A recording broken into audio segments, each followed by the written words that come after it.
Good morning. Welcome to Human Gardeners Varada Talk. The other day I was reading a book called Outgrowing God by Richard Dawkins. In the book, he has given a beautiful incident, narrated a beautiful incident. It is a very bizarre incident. And he used it to prove something else. But then I am sharing it to have some of my views on this and also to invite your ideas and views on this. The incident is in 2014, a teenager was caught in camera urinating to one of the water reservoirs in America. So the authorities decided to drain and clean the water reservoir. And they had 140 million liters of water in that reservoir.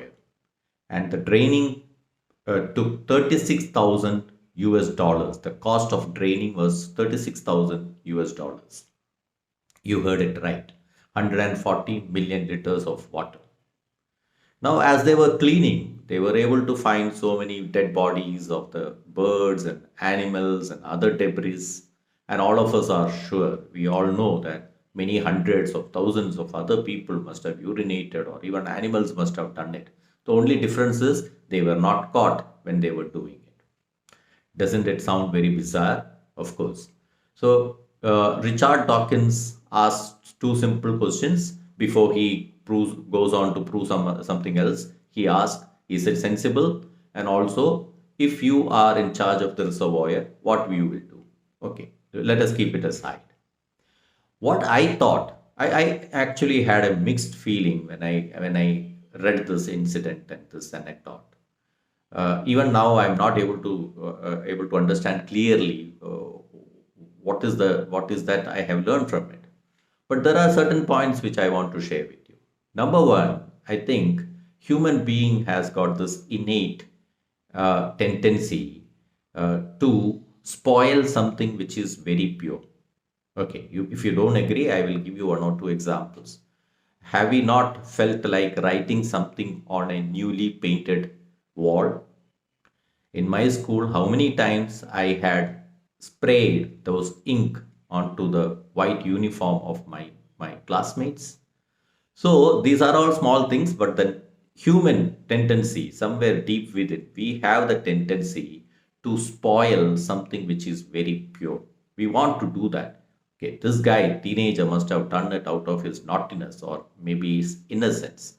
There may not be any malice in his thought, but then the fact is, we have this tendency somewhere deep within us. And on the other end of the spectrum, the human also wants to prove that he will always be right in his decision. So imagine this urine which this teenager was passed compared to 140 million liters is insignificant.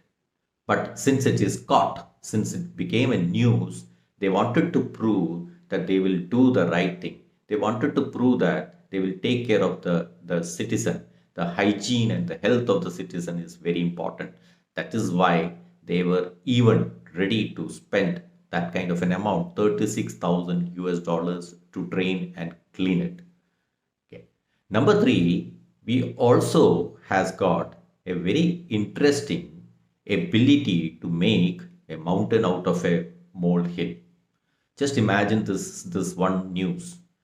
They must have discussed it and they must have had a lot of argument on this. The experts must have come and asked what is to be done, whether it should be cleaned or whether it should allow them to be as it is. So they must have spent a lot of time and energy even on a discussion on this in this topic. That is how the human being is. It may look very insignificant for us, but then we will make a big news out of it. So this is what I feel about it. So while doing that, don't you think in many of the cases, by focusing on the trivial, we will be losing the focus on something much more important in our life. Of course, as I said, the author has used the story to prove something else. But I felt it very interesting, very funny. This incident, very bizarre, which has kind of triggered a lot of thoughts in my mind. So I would like to share this story with you, and also I would like to have your views or your ideas, what you felt when you came across this story. Till the time we meet again, thank you very much for watching.